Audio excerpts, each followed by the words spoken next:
কুরবানি ঈদের খুশির আনন্দের পাশাপাশি শারীরিক সুস্থতার দিকেও আপনাকে নজর দিতে হবে। আসলে কোরবানি ঈদ মানেই খাওয়া আর খাওয়া। ঈদের এই আনন্দে বিভিন্ন খাবারের মাঝে মূল যে আয়োজনটি থাকে সেটি হচ্ছে মাংসের বিভিন্ন পদ। অবশ্যই মাংস খাবেন, কিন্তু থাকা চাই পরিমিত জ্ঞান ও সংযম। থাকতে হবে স্বাস্থ্য সচেতনতা। আজকে আমরা এই বিষয় নিয়ে কথা বলবো। দর্শক হাজির হয়ে গিয়েছে, ডাক্তার আছেন অনুষ্ঠানের দ্বিতীয় পর্বে। সঙ্গে রয়েছে আমি সানজি ডাক্তার শম্পা।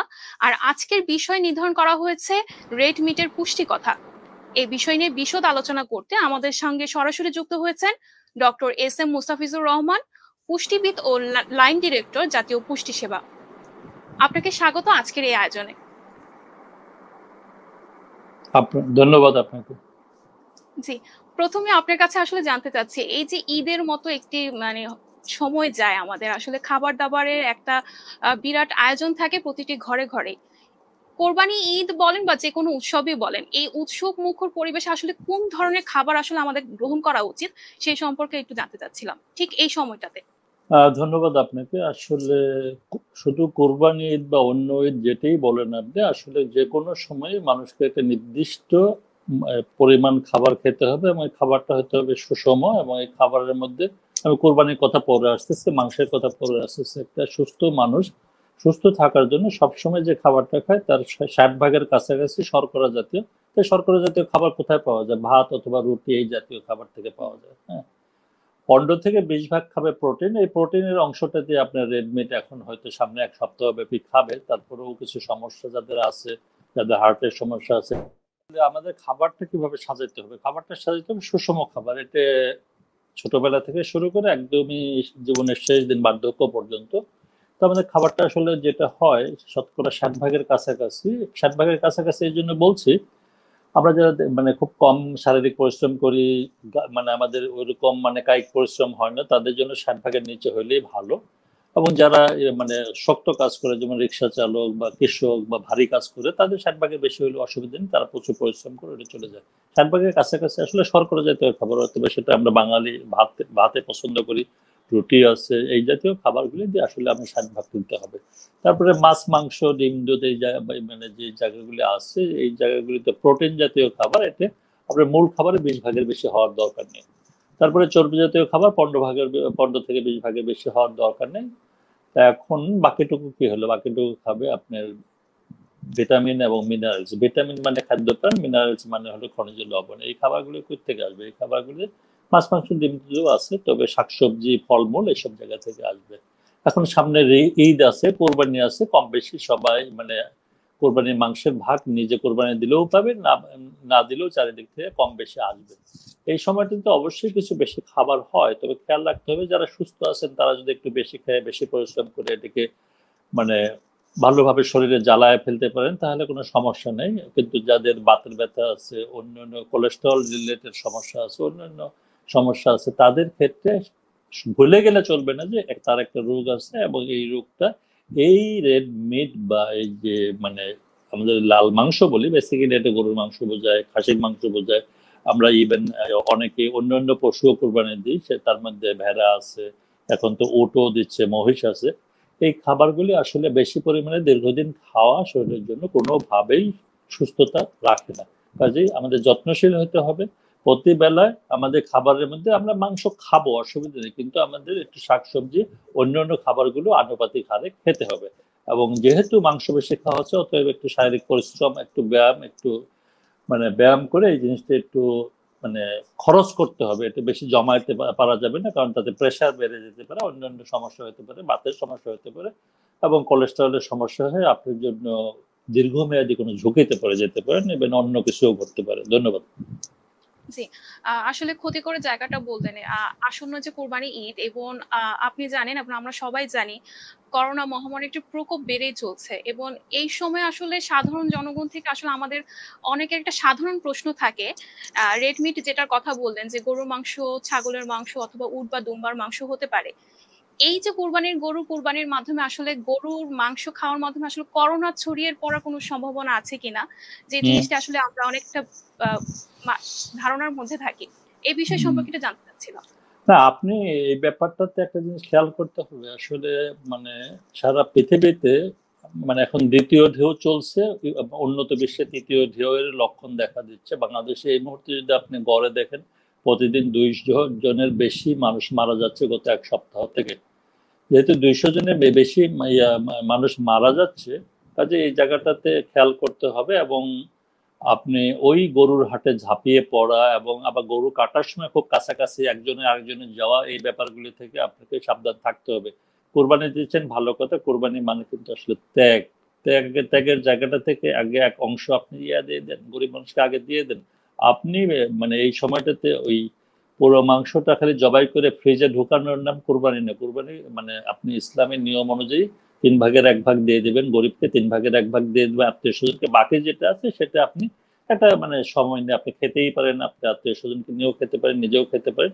তবে খাওয়াটা যেন একদমই প্রথম দিনে আমি পাইছি আছে বেশি, আমি এই বাসায় ওই বাসায় গেলেও আমাকে খাওয়াবে, খুব সাবধান। আপনি কিন্তু মানে কোরবানি করতে যায় যে নিজে কোরবানি না হয়ে যান। সবসময় খেয়াল করবেন যে আমরা খুব ঝুঁকির মধ্যে আছি। কেন ঝুঁকির মধ্যে আছে? আমাদের পরিপূর্ণ ভ্যাকসিন দেওয়ার কার্যক্রম ভালোভাবে সফলতার মুখ দেখতে আরো 1 বছরের কাছাকাছি সময় লাগবে, 1 নাম্বার কথা। 2 নাম্বার কথা, মাস্ক ব্যবহার করা জরুরি, যেটা আমরা করছি কম। আমি গ্রামে গঞ্জে গেলে হতাশই হই। 3 নাম্বার কথা, স্বাস্থ্যবিধি মেনে চলতে হবে। এখন কোরবানির একটা ঈদ যদি পরবর্তী সময় দেখা গেল যে আপনি খুব বেশি মানে চারিদিকে চলাফেরা করলেন, বেশি মানে মানে অন্যান্য বছরে 2 বছর আগের ঈদের মতো চলে গেলেন, তাহলে হবে না। আপনার এই সময় সবসময় জিনিস খেয়াল করতে হবে যে আমরা একটা ঝুঁকির মধ্যে আছি। সালে আমরা না, পৃথিবীর সব দেশই ঝুঁকির মধ্যে আছে। এবং এই বাংলাদেশ এমনি একটু ঘনবসতিপূর্ণ এলাকা, এবং এই ঘনবসতিপূর্ণ এলাকাতে আমরা যেন একটু স্বাস্থ্যবিধি মেনে চলি। রোগ প্রতিরোধ ক্ষমতা বাড়ানোর ক্ষেত্রে সুষম খাবারের কোনো বিকল্প নেই। এখানে আপনার মানে সুষম খাবার আমাদের মানে খালি একটা মানে নতুন আইটেম বেশি বাসায় থাকছে, সেটা হলো মাংস। এই মাংসটা আপনি খাবেন, পরিমিত বোধ নিয়েই খাবেন। অন্যান্য খাবারগুলি অবশ্যই খাবেন।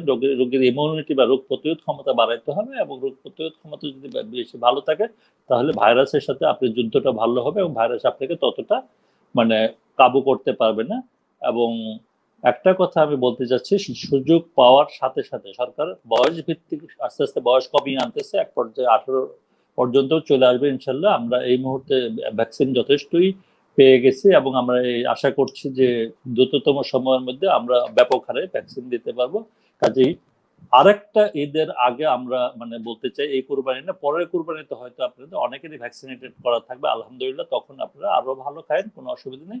তবে ভ্যাকসিন দেন এবং মানে ভালো থাকেন, এটা বলার পাশাপাশি ইভেন যখন ছিল না, যখন আপনার কোভিড ছিল না, তখনও কিন্তু এই রেড মিট স্বাস্থ্যের জন্য সব ক্ষেত্রে সব অবস্থায় বেশি খাওয়া ভালো না। আপনাদের অবশ্যই পরিমিতি বোধ মাথায় রেখে খাওয়াটা খেতে হবে। ধন্যবাদ। জি, আসলে যে রেড মিটের কথা বলছিলেন যে সব অবস্থায় আসলে খুব বেশি পরিমাণে খাওয়া ভালো না, পরিমিত অবস্থায় খেতে হবে। তাহলে আসলে জানতে চাচ্ছিলাম এই রেড মিটের মধ্যে আসলে কোন কোন ক্ষতিকর উপাদানগুলো আসলে থাকে যেগুলো আসলে আমাদের স্বাস্থ্যের জন্য ক্ষতিকর? আমি তো আপনাকে বললাম, বাতের ব্যথা আছে, কোলেস্টেরল আছে, আপনার মানে হার্ট রিলেটেড প্রবলেম আছে, অনেক অ্যালার্জেন আছে, জি, জি। এই রোগের কথা জিনিসগুলি বলেছিলেন। আছে। হ্যাঁ, অনেকগুলি জিনিসই আছে। এছাড়াও ডিরেক্টলি ইনডিরেক্টলি এটা আসলে আমরা যখন ভালো ফুড চিন্তা করি তখন কখনোই রেড মিটটা আমরা চিন্তা করি না। আমরা সবসময় এটা মনে করি যে খাইতে ভালো লাগে। এটা হলো যে একটাই গুণ, যেটা খাইতে ভালো লাগে, টেস্ট আছে। বাট এই জিনিসটা যত অ্যাভয়েড করবে তত রোগ থেকে দূরে থাকবে। ধন্যবাদ। আচ্ছা, এই যে বললেন যে এভয়েড করা উচিত আমাদের। আসলে যদি আমি একটু পশ্চিমা দেশগুলোর দিকে তাকাই, এবং সেখানে একটা গবেষণায় দেখা গেছে যে রেড মিট এখন সেই পশ্চিমা দেশগুলোর ডায়েটের যে জায়গাটা থাকে, ডায়েটের মধ্যে রাখা হয় যে ডায়েটে আপনার পরিমিত পরিমাণে রেড মিট রাখা যাবে। এই ট্রেন্ডটা কিন্তু বাংলাদেশ আসলে এমন একটি জায়গা, যদি আমরা আসলে তরুণ জনগণকে দেখি, তারা কিন্তু অনেকাংশে পশ্চিমা দেশগুলোকে অনুসরণ করে থাকে। তখন যদি তারা এই অনুসরণের ফলে মানে রেড মিট গুলো যদি তাদের খাবারের ব্যবস্থার মধ্যে, ডায়েটের মধ্যে নিয়ে আসে, আপনি আসলে এই বিষয়গুলোকে কিভাবে দেখছেন যে এর গবেষণা যে তরুণ প্রজন্মের জন্য আমার বক্তব্য সহজ। তরুণ প্রজন্মের জন্য অনেক কিছুই অনেক বেশি খাওয়া যায়, তারা খেলাধুলা করার সুযোগ, এখন হয়তো ঢাকা শহরে খেলতে পারছে না, মানে গ্রামে গঞ্জে আমরা মানে সব জায়গায় আসলে তাদের ফিজিক্যাল অ্যাক্টিভিটি কিন্তু ভালো হয়, লাফালাফি মানে খেলাধুলা এসব হয়। আর তরুণ প্রজন্মের জন্য আসলে মানে সব খাবারই হজম হবে, তাদের মধ্যে ওই কোলেস্টেরলও বেশি থাকে না, তাদের মধ্যে হার্ট ডিজিজও থাকে না, তাদের মধ্যে লাং ডিজিজও থাকে না, অ্যালার্জেন হ্যাঁ এটা থাকতে পারে, কিন্তু ওই অত বেশি এই জিনিসগুলো হয় না। এখন এরা ওয়েস্টার্ন ওয়ার্ল্ডের কোন জিনিসটা নিচ্ছে, ওয়েস্টার্ন ওয়ার্ল্ডের ফুড নিচ্ছে, ওয়েস্টার্ন ওয়ার্ল্ডের মানে লাইফ স্টাইল নিচ্ছে, কিন্তু লাইফ স্টাইলে পুরোটা নিচ্ছে না। ওয়েস্টার্ন ওয়ার্ল্ড কিন্তু প্রতিদিন একটা নির্দিষ্ট পরিমাণ সময় ব্যায়াম করে, ওদের ব্যায়ামের সুযোগও জায়গা আছে, খেলার সুযোগ আছে, অনেক কিছুই ভালো আছে।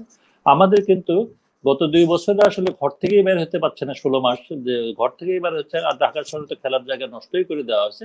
কাজেই ওয়েস্টার্ন ওয়ার্ল্ডের একটা অংশ নিলে হবে না, দুইটা অংশই নিতে হবে। মানে যেটা খাবার হ্যাবিট নিচ্ছে ভালো কথা, বাট তার এক্সারসাইজ লাইফ স্টাইলে হ্যাবিটও আপনাকে নিতে হবে। নিয়ে এখন তো হচ্ছে কি সোশ্যাল মিডিয়ার মাধ্যমে বিভিন্ন ভাবে যে জিনিসগুলো দেখা হচ্ছে, যে এখন ওই বয়সও হয়নি ওদের মাপযোগ করা কোনটা নেব কোনটা নেব না।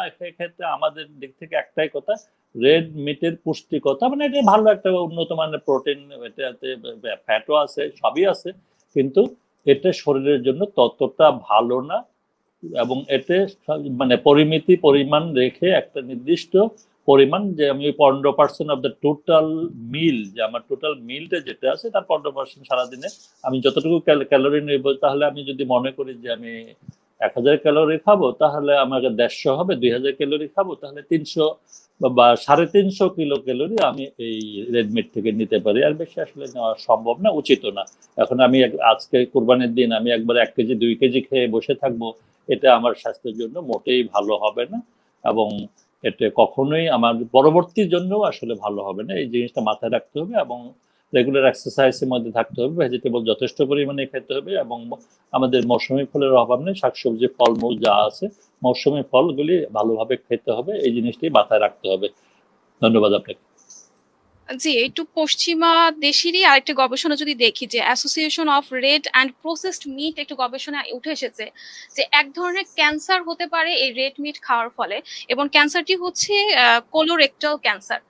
এই যে ক্যান্সার একটা প্রবণতা থাকে, আসলে রেড মিটের মাধ্যমে কি আসলে ক্যান্সার হবে কিনা, তাহলে কি আমরা যারা আছি সাধারণ জনগণ আছি, মানে খাওয়া কি একেবারেই বন্ধ করে দেওয়া না এরকম না, একটা? একেবারে বন্ধ করার কোনো কারণ নেই। আর আপনার যে স্টাডি থেকে বলছেন, আপনি একটা কথা বলি, হ্যাঁ, বাংলাদেশের মানুষ, ইউরোপিয়ান মানুষ এবং আপনার আমেরিকান মানুষ, হ্যাঁ আমেরিকান মানুষ এদের রিফাইন্ড ফুড খায় বেশি, হ্যাঁ এদের খাবারের মধ্যে আঁশ কম থাকে।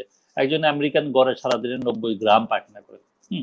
90 গ্রাম, এত বড় মানুষগুলি 90 গ্রাম পায়খানা করে। একজন ইউরোপিয়ান মানুষ সারাদিনে গড়ে 100 গ্রাম পায়খানা করে। এখন বাংলাদেশের মানুষ কিন্তু ওই 90 গ্রাম 100 গ্রাম করে না, বেশ কয়েক গুণ করে, কারণ বাংলাদেশের মানুষ শাক সবজি আঁশ জাতীয় খাবার এটা বেশি খায় এবং ভাতও বেশি খায়, যার জন্য কলোরেক্টাল ক্যান্সারের রেট বাংলাদেশে খুব কম। এটা হলো ওয়েস্টার্ন ওয়ার্ল্ডে খুব বেশি, কারণ ওরা রিফাইন্ড ফুড খায়, বাংলাদেশের মানুষ হিসাবে রিফাইন্ড ফুড খায় না। 1 নাম্বার। 2 নাম্বার যেটা হলো যে এই গরুর মাংসের সাথে আসলে কতটুকু আছে, ওরা কন্টিনিউয়াসলি ওরা অত বেশি একটা লেটুস পাতা ছাড়া খুব বেশি শাকসবজি খায় না। তারা একটা বার্গারের মধ্যে হয়তো একটা লেটুস পাতা দেয়, কাজে ওদের শাকসবজি খাওয়ার এবং ফলমূল খাওয়ার রেট খুব কম। এবং ওদের মানে আমাদের কিন্তু আসলে মানে আমরা আসলে ফ্রেশ খাবার খাই, আমরা মানে শাকসবজি ছাড়া তো মানে আমাদের চলেই না। 1 নাম্বার কথা। 2 নাম্বার কথা, আমরা যা কিছু খাই আঁশ জাতীয় খাবার এখানে থাকে। যে হল এইটুকু 1-2 দিন মাংস খাইলে যে তার কলোরেক্টাল ক্যান্সার হবে আর কোনো যুক্তি নাই। এখন কন্টিনিউয়াসলি যদি আপনি বাংলাদেশে বসে ওয়েস্টার্ন লাইফ লিড করতে থাকেন, যে আমি একটা মাংস একটু মানে মানে আলু বা ওই অল্প একটু ভাত বা রুটি ছাড়া কিছু খাবো না, তাহলে আপনার ওইটা হতে পারে। বাট স্টাডি ফাইন্ডিংসই বলে যে এই এশিয়ান বেল্টে কোলোরেক্টাল ক্যান্সারের রেট ইউরোপ অথবা আমেরিকা থেকে অনেক অনেক গুণে কম, কারণ হলো যে আমাদের খাবারে প্রচুর আঁশ থাকে। আর গরুর মাংস আসলে আমাদের কিছু ফ্যামিলি ছাড়া যে হোল বাংলাদেশের মানে আমজনতার কাছে গরুর মাংস বেশ দামি একটা খাবার, এবং এরা খুব বেশি খুব মানে লম্বা সময় ধরে খাওয়ার সুযোগও পায় না এবং খায় না। ধন্যবাদ। গরুর মাংস দামি খাবারের বললেন, এই গরুর মাংসের কিন্তু অনেক ধরনের প্রসেসড খাবার পাওয়া যায়। যদি আমরা দেখি যে আবারও বলছে যে তরুণ প্রজন্ম যারা আছি, এবং বেকন একটা জিনিস থাকে, আপনার হটডগে যে প্রসেস ফুড গুলো থাকে, হ্যাম থাকে, এই যে বিভিন্ন খাবারে এই জিনিসগুলা এখনকার যে আধুনিক খাবারগুলোতে ঢুকিয়ে দেওয়া হচ্ছে, এবং তরুণ প্রজন্ম আমরা যারা যাচ্ছি, স্থূলতা বৃদ্ধি পাচ্ছে, মুটিয়ে যাচ্ছে অনেকে, বিভিন্ন রোগ ভিতর থেকে সৃষ্টি হচ্ছে। এই জায়গাটি আসলে বাংলাদেশের জন্য একটি ম্যাটার অফ কনসার্ন হতে যাচ্ছে কিনা যদি বলতেন। অবশ্যই আমি চাইল্ডহুড অবেসিটি অবশ্যই একটা কনসার্ন। এটার জন্য আসলে ওই যে বললাম, আমরা তো আসলে ঢাকা শহরে বা বড় বড় শহরে কোনো খেলার জায়গা রাখিনি। আর আমরা একটা প্রজন্ম তৈরি করছি যে যারা মানে আসলে কারোর সাথেই মেশার সুযোগ পায় না। বাপ মা কি চিন্তা করছে আমি জানি না। এদের মানে এই ঘরের মধ্যে একটা ডিভাইস, সেটা হলো টিভি হতে পারে, সেটা কম্পিউটার হতে পারে, সেটা মোবাইল ফোন হতে পারে। এটার মধ্যে নাকি খেলাধুলা করে, যে খেলার মধ্যে শারীরিক কোনো পরিশ্রম নাই। আর যেটা কথা আপনি যে রিফাইন্ড ফুডের কথা বললেন, এই রিফাইন্ড ফুডগুলি বেসিক্যালি একটু ক্যালোরি বেশি থাকে, এবং ক্যালোরি বেশি থাকলে যেটা হয় যে তার সারাদিনে কোনো খরচ নাই, খালি শরীরের মধ্যে আছে। চাইল্ডহুড অবেসিটির সাথে ডায়াবেটিস, পরবর্তী সময় হার্ট ডিজিজ, পরবর্তী সময় রেসপিরেটরি ডিজিজ এবং ক্যান্সার সহ অনেক কিছুই হতে পারে। কাজে এটি আমি আর এটা অবশ্যই আমি এখনো কনসার্ন, অত বেশি অবশ্যই কনসার্ন, বাট ওই প্রসেস ফুড মানে বাইরের প্রসেস ফুড বাংলাদেশে আসলে কত পার্সেন্ট মানুষ খায়? খুব বেশি পার্সেন্টের মানুষ খায় না। এখন আমরা যদি একটা মানে আন্দোলন তৈরি করতে পারি, মানে আমি বলবো যে মানুষকে যদি একটু মানে এ ব্যাপারে সচেতনতা মানে সৃষ্টি করতে পারি, তাহলে আমার মনে হয় যে এই জায়গাটা থেকে আমরা ফিরতে পারবো। সেক্ষেত্রে প্রত্যেকটা পরিবারকে আন্তরিক হতে হবে, এবং আসলে অবেসিটি এবং এর কমপ্লিকেশন যেটা আছে পরবর্তী সময় শিশু, প্রত্যেকটা মা কিন্তু তার শিশুকে ভালোবাসে। মা বাবা যদি জানে যে এই খাবারটা পরবর্তী সময় শিশুর স্বাস্থ্যের জন্য ভালো না, বিভিন্ন রোগের মানে ডিপো হতে যাচ্ছে, কাজেই বাপ মা কিন্তু আসলে এই খাবারগুলিকে তাদের উৎসাহিত করবেন। আর বাপ মাই তো ওই বয়সে অর্থের উৎস। বাপ মা যদি আস্তে আস্তে বুঝাইতে থাকে এবং হেলদি দেশি খাবার, ফ্রেশ খাবার খাওয়ানোর ব্যাপারে আন্তরিক হয়, এবং ওদের একটু মানে খেলাধুলার সুযোগ করে দেয়, শারীরিক পরিশ্রম, কায়িক পরিশ্রমের সুযোগ করে দেয়, তাহলে আমরা এই জায়গাটা থেকে এখনো ফেরার সুযোগ আছে। তবে চাইল্ডহুড অবেসিটি অবশ্যই একটা খুব কঠিন চ্যালেঞ্জ, এবং এই চ্যালেঞ্জ থেকে আমাদের ফিরতে হবে। সফট ড্রিঙ্কস থেকে শুরু করে যত রকম এই যে আজে বাজে ড্রিঙ্কস গুলি আছে, এবং চিপস থেকে শুরু করে যতগুলো ফাস্ট ফুড আছে, এই মানে পিঠা যত কিছু আছে, এইসব জায়গা থেকে আমাদের ব্যাক করতে হবে। আমাদের বাংলার যে শাশ্বত রূপ, বাংলার যে সত্যিকার যে খাবার, সেই খাবারেই ফিরতে হবে, এবং এই খাবারগুলি প্রতিদিন একটা তৈরি করতে হবে। ওই লম্বা সময় ফ্রিজে রেখেও খাওয়ার কোনো দরকার নেই। ধন্যবাদ আপনাকে। জি, আসলে আমরাও চাই বাংলার খাবার আসলে সবার ঘরে ঘরেই থাকুক। এই মুহূর্তে জানতে চাচ্ছিলাম বয়স ভিত্তিক সচেতনতা আসলে এই ঈদের সময় আসলে যদি বলি শিশুদের আসলে কি পরিমাণ এই রেড মিটটা গ্রহণ করা উচিত, অথবা মধ্যবয়স্ক যারা আছেন, এবং সবচেয়ে মানে ভালনারেবল গ্রুপটা হচ্ছে বয়োজ্যেষ্ঠ যারা আছেন, এই তিনটা গ্রুপের মানুষ আসলে কি পরিমাণ আসলে রেড মিট এখন গ্রহণ করা উচিত তাদের জন্য? না, আমি শিশু বা কিশোর যারা আছে অথবা কেবল যৌবনে পদার্পণ আছে, এদের খাবার তিনি খুব বেশি রেস্ট্রিক্ট করতে চায় না। হ্যাঁ, এদের খাবার তিনি রেস্ট্রিক্ট করতে চায় না, কারণ এই বয়সে খাওয়াটা খুব একটা যে ক্ষতি করবে তা না। এবং বৃদ্ধ যারা, বয়োজ্যেষ্ঠ যারা, তাদেরও আমি কিছু বলতে চাই না, কারণ তারা অলরেডি জানেন কোনটা খেলে তাদের শরীরে ব্যথা হবে, কোনটা খেলে প্রেশার হবে, কোনটা খেলে ইয়ে হবে। এখন থাকলো মাঝখানে বয়সটা বাঙালি কালচারের মধ্যে একটা বাজে জিনিস আছে, যে জিনিসটা হলো যে আপনি খাচ্ছেন, আপনাকে বারবার উঠায় দেওয়া হচ্ছে। এই জায়গাটা যদি একটু ইয়া করে, আপনার প্রয়োজন অনুযায়ী আপনি খাবেন। আর কারো যদি খুব বেশি খাবার লোক থাকে, তাকে একটু বলতে হবে এবার থামতে হবে। কারণ হলো যে তার বয়সটা কিন্তু আমি মাঝ বয়সে চলে আসছে, যে মাঝ বয়সে আসলে খুব রিস্কি জিনিস। কারণ এখানে অত বেশি ব্যায়ামের কালচার বাংলাদেশের নাই, ডায়াবেটিস হওয়ার আগ পর্যন্ত খুব বেশি হাঁটার অভ্যাসও নাই, এবং কোনো একটা সমস্যা হওয়ার আগ পর্যন্ত যে শারীরিক পরিশ্রম বা খাদ্য সংকোচন করে যে একটা জায়গায় আসবে, এই অভ্যাসটা এখনো বাংলাদেশে খুব বেশি হয়ে ওঠেনি। তো স্টেট কথা হলো শিশু এবং কিশোর এবং নতুন মানে যুবক যারা আছে অল্প বা বয়সী, তাদের খাবার নিয়ে এত বেশি চিন্তা দেয় না, খেয়ে নেই কয়দিন এই চান্সে, হ্যাঁ অসুবিধা নেই। আর ওরা একটু খেলাধুলা সাঁতার যদি পারে, কোনো অসুবিধা নেই। বয়স্ক মানুষ জানে তাদের অবস্থাটা। আর মাঝখানে মানুষকে একটু সচেতন করে দিবেন। এই জন্য সচেতন করে দিবেন, তাদের তখনও খাবার লোভটা কাজ করে, কিন্তু শরীর আর পারমিশন দিচ্ছে না, অ্যালাউ করছে না। কাজেই ওই ডিপোজিট হবে, ফ্যাট ডিপোজিট হবে, কোলেস্টেরল ডিপোজিট হবে, আবার কারো কারো বাত শুরু হয়ে যাবে। আমি এই জায়গাটাতে একটু যত্নশীল হওয়ার জন্য আপনার এই টেলিভিশনের মাধ্যমে জনগণকে বলছি যে খাদ্যের কথা ভাবলে পুষ্টির কথাও ভাবুন, এবং সুস্বাস্থ্যের কথাও ভাবুন। ধন্যবাদ। জি, আসলে আপনার কাছে শেষ প্রশ্নে চলে যাচ্ছি। সুস্বাস্থ্যের কথা ভাবা যখন উচিত, তখন আসলে রোগী যারা আছে, হাই প্রেশারের রোগী আছে, কোলেস্টেরল রোগী আছে এবং ডায়াবেটিস যারা রোগী আছে, আ তাদের ক্ষেত্রে আপনার সতর্কতা পরামর্শ কি থাকবে যদি বলতেন? না, একদম দিলকে কষ্ট দিয়ে সুধা না খেয়ে বসে থাকার দরকার নেই। হ্যাঁ? কারণ হলো যে যিনি ডায়াবেটিস আর তার যদি একটা মিষ্টি খেতে খুব ইচ্ছা করে, আমি কি করি? আমি নিজে ডায়াবেটিস মানুষ। মিষ্টি খাওয়ার পরে আমি ৩,০০০ স্টেপ হেঁটে নিলাম। ৩,০০০ স্টেপ মোটামুটি ২ কিলোমিটারের কাছাকাছি। খাইলাম মনে চাইছে একদমই মানে বন্ধ করার দরকার নেই। বাট আপনি সাথে একটু আপনি ওইটুকু জ্বালানোর ব্যবস্থা করে দিবেন। এখন কোরবানির ঈদে অল্প ২-১ পিস মাংস খাবেনই। এই বাড়িতে ওই বাড়িতে যাবেন কিছুটা মানে খেতে বাধ্য হবেন। এখন খুব বেশি আমি উৎসাহিত করছি না এই বাড়িতে ও বাড়িতে এই করোনার মধ্যে যাওয়ার জন্য। বাসায় যদি খান তো আমার মনে হয় যে একটু এক্সারসাইজ করে ওটা বার্ন করে নেওয়াই ভালো।